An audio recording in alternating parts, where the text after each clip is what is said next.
Pour ne manquer aucune histoire du soir avec Lilou, n'oubliez pas de vous abonner à la chaîne et d'activer la cloche des notifications.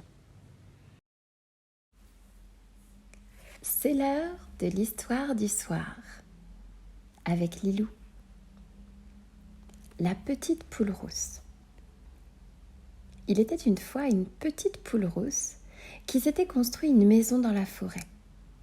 Non loin de là vivait un renard dont le rêve le plus cher était de manger sa voisine. Mais comment faire? Quand elle entrait ou sortait de chez elle, cric-crac, elle donnait 2 tours de clé. Pourtant, le renard continuait à espionner la petite poule. Un matin, il la vit sortir de chez elle pour chercher du bois. Et il se frotta les pattes. Foi de goupil, elle a oublié de fermer et vite, il se glissa dans la maison et se cacha derrière la porte.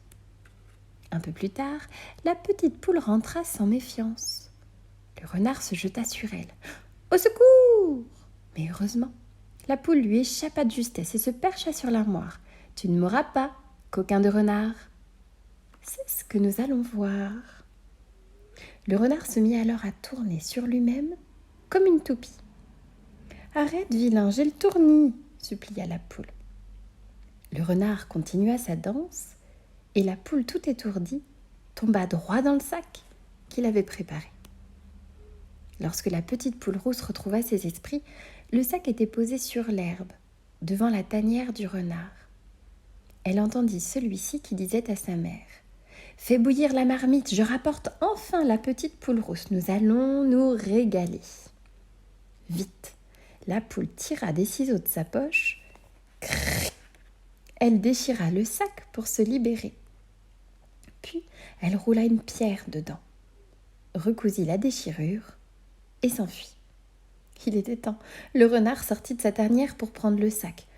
Oh, hiss! Comme elle est lourde, mais comme elle doit être délicieuse.